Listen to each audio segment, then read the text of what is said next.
Okay. Before we move on to our third inductee tonight, I think it's important to, before I read to you what I wrote about this individual, I think it's important to understand for context what he wrote about me. To that end, I would refer you to the Road Journal magazine of April 2016, the quote-unquote gravel issue. It featured an article about me that our next inductee penned. And he's quite eloquent. He's a bit of a wordsmith, former educator. But I'll just read it, and you can have the context of where we're going with this before I read to you what I wrote about him. It goes like this. It's very brief. I distinctly remember, who is this prick that keeps attacking our group at every county line and city limit sign? It was 2012 during the Specialized Dealer Ride Interbike, 6-day, 600 miles cycling pilgrimage of sorts.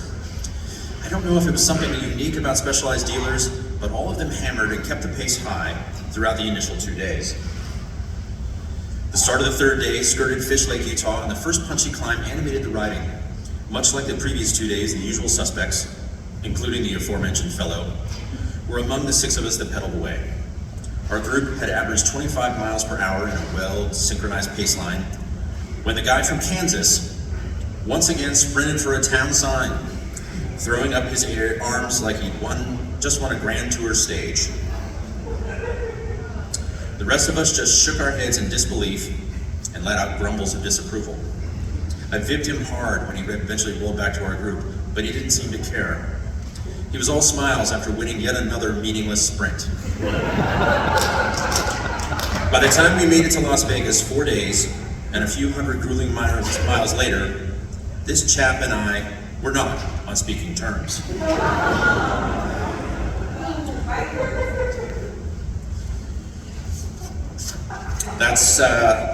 That's high praise. So now I'd like to read to you, obviously, yes, our relationship blossomed from frenemy to romance to friend, acquaintance. This is what I wrote about our next inductee, and it starts with the definition: mononym.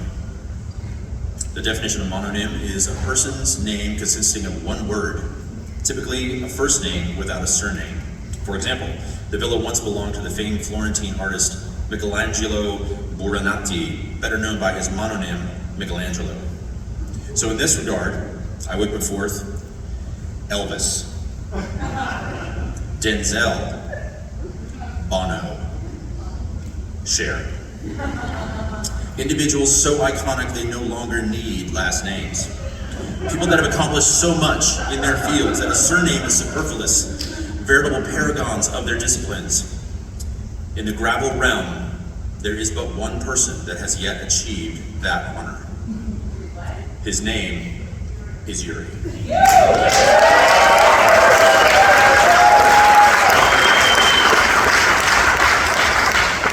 Much of the above is blatant hyperbole and totally tongue-in-cheek, but as Sigmund Freud once said, quote, there is a grain of truth in every joke. The truth in this case is that Yuri Hauswald is an icon of gravel and deserves to be included in the Hall of Fame. While this application breaks an individual's contributions into blah, blah, blah, blah. Yuri believes in sharing the experience of all surfaces, and as such is the founder and event director for not only his own underground local event, the Bantam Classic, but also has been instrumental in the launch and execution of many other events worldwide. The Bantam Classic, now a decade old, celebrates Yuri's home roads and is named as an homage to the Petaluma area of California, historically known as the chicken capital of the US. The event is a family affair with Yuri's mom dressing up as a chicken every year and cheering for riders. Mother plucker, yes. Results are posted on binder paper on the side of his garage. If that isn't the heart and soul of grassroots cycling, it's tough to know what is. He was personally instrumental in the launch and success of Rebecca's Private Idaho. His support moved a dream into reality with his encouragement and insights. He contributed on route and event execution, brought in essential financial sponsors like Blue Energy, and personally showed up for 10 years in a row. He's been on the podium and in the middle of the pack, but always showering energy and positivity on anyone near him. He was invited to be the test rider for the Rift gravel race in Iceland, which became an instant classic. This represents how event directors trust Yuri to give a stamp of approval on a course and gravel experience. As an athlete, Yuri exceeds the mark. While his epic win in the 2015 DK200, where he overcame epic mud conditions and clawed back a 20-minute deficit at the last checkpoint to win in a sprint finish, is the stuff of legend, his alt-surface Palmares prove that he is no one-trick pony. Already an accomplished ultra-endurance mountain bike racer with multiple 24-hour escapades, solo wins, a team-based single-speed national championship, and 9th at the Solo Worlds in 2005, Yuri took to on-road surfaces like a duck to water when he first started attending and supporting the Grasshopper Adventure Series in 1995. From there, he went on to compete in every edition of Rebecca's Private Idaho, 10 of those with a second place in 2013. I believe I was third. And you did great. Yeah, thank you. Completed 6 DK200/Unbound 200s, including the aforementioned win. Placed second at the inaugural version of the 350-mile Unbound XL, and came third in the Spirit World 100 in 2019. To say that his biggest win in the gravel space, the mud year of 2015 DK, was lucky is flat out wrong. It's confirmation.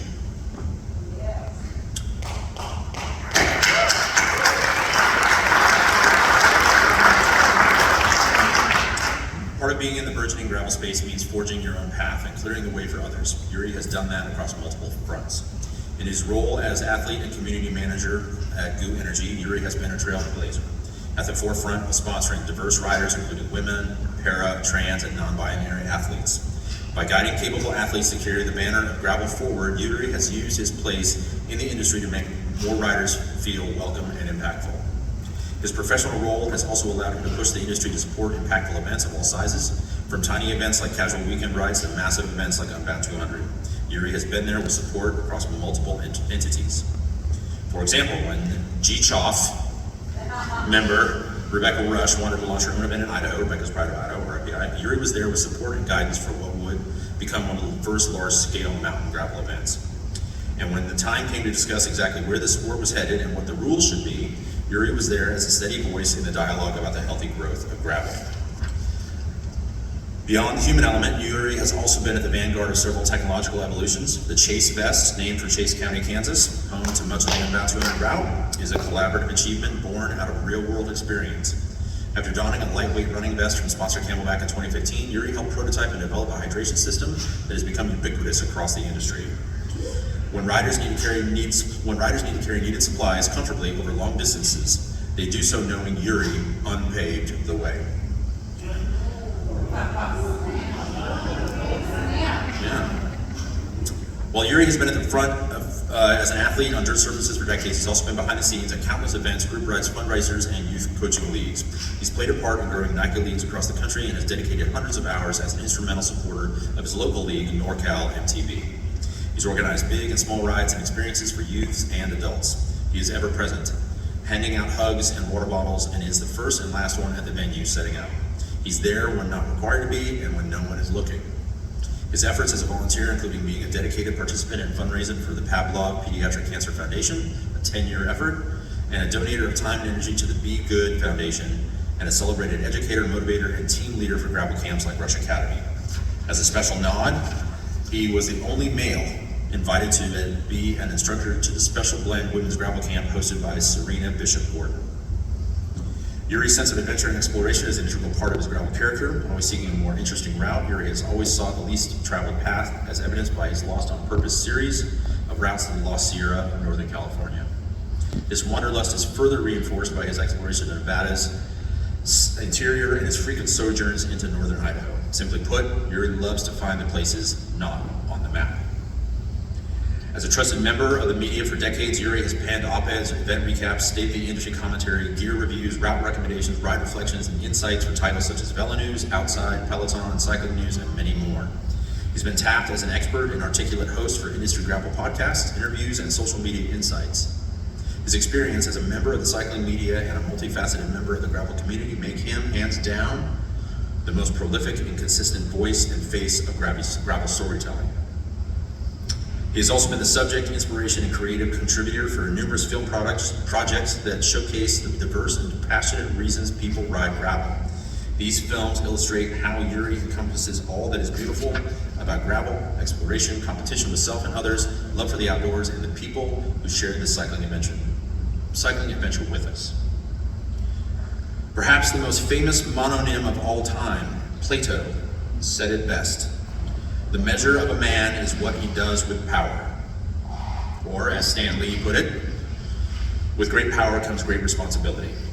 In either case, it's clear that Yuri, while earning his place in gravel, has done much for all of those around him. A true champion lifts those around him on his rise, and as such is worthy of inclusion in the Gravel Cycling Hall of Fame.